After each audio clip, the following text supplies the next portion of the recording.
Hello दोस्तों, હું Akshay Patel English with Akshay YouTube channel પર આપ સૌનું હાર્દિક સ્વાગત કરું છું। આજના વિડીયોમાં આપણે ધેરનો ઉપયોગ કરીને વાક્યો કેવી રીતે બનાવી શકાય તેના વિશે શીખવાના છીએ।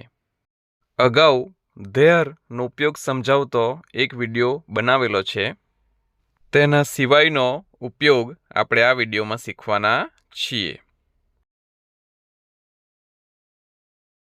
અહીં બે શબ્દો આપેલા છે, પુસ્તક અને ટેબલ।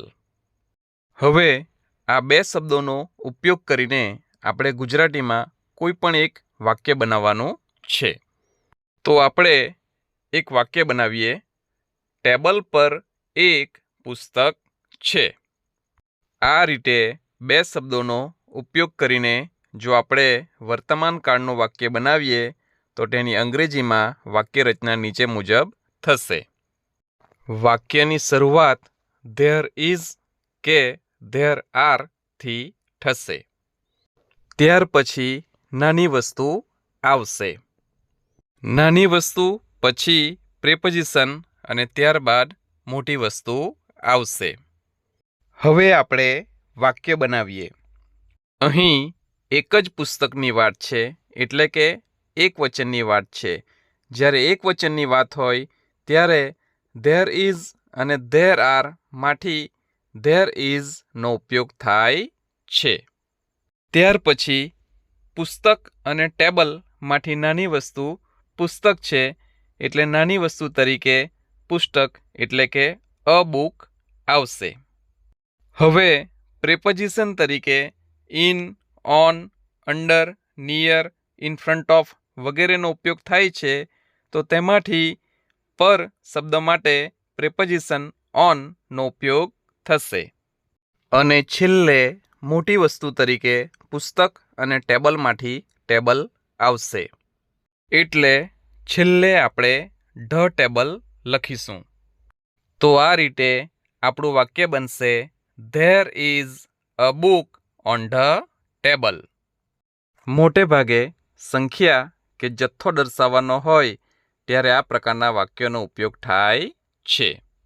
નાની વસ્તુ અને મોટી વસ્તુ એ ફક્ત સમજ માટે આપેલું છે। હવે આ વાક્ય રચનાનો ઉપયોગ કરીને બીજા વાક્યો બનાવીએ। પહેલા બે શબ્દો છે, શાળા અને ગામ। તેના પરથી ગુજરાતીમાં એક વાક્ય બનાવીએ, ગામમાં એક શાળા છે।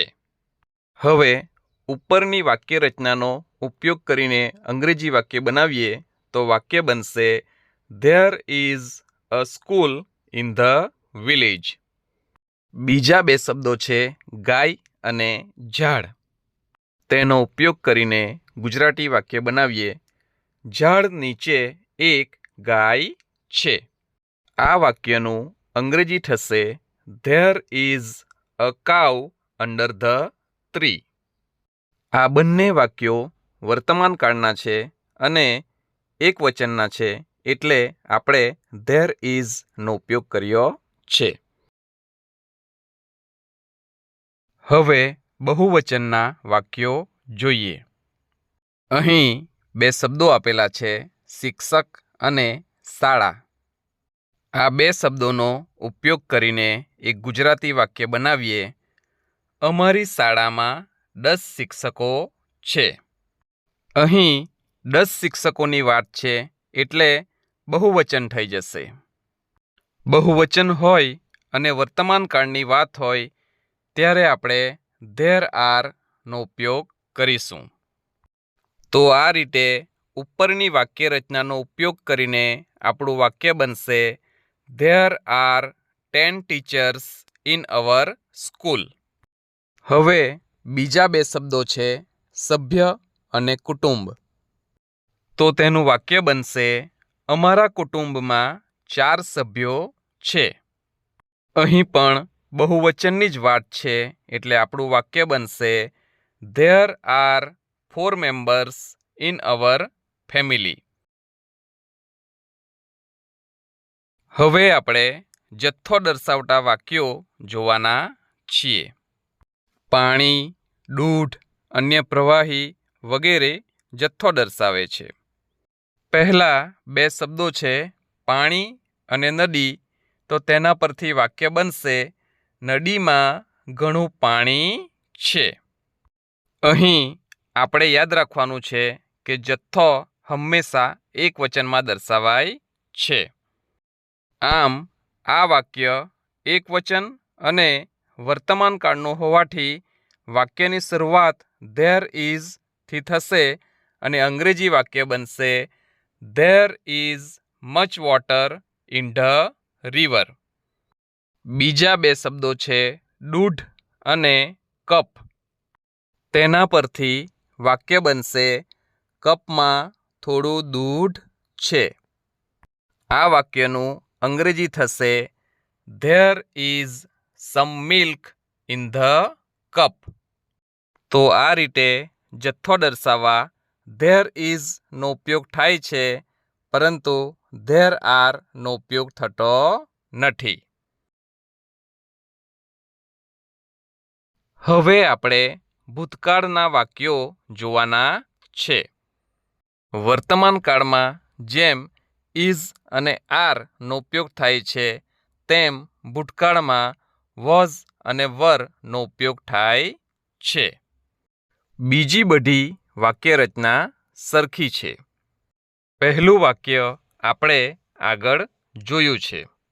જેમ વર્તમાન કાળમાં એક વચન માટે ધેર ઇઝ નો ઉપયોગ થાય છે, તે રીતે ભૂતકાળમાં એક વચન માટે ધેર વોઝ નો ઉપયોગ થાય છે.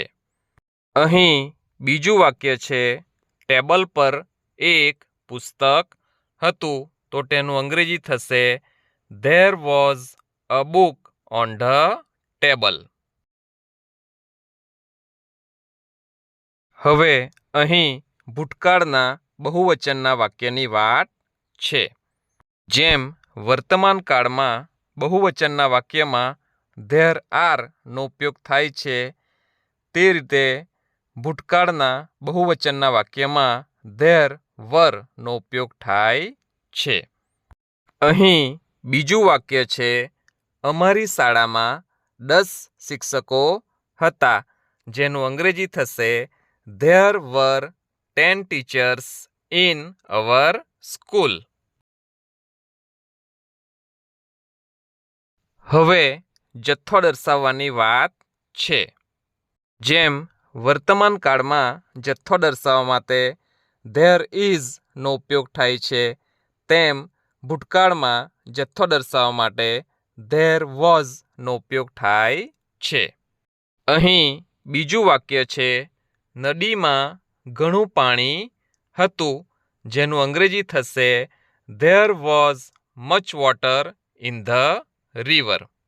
અહીં જથ્થો દર્શાવવા માટે ધેર વર નો ઉપયોગ થતો નથી. Thanks for watching this video. See you in the next video with new topic. Till the time, bye bye and take good care of yourself.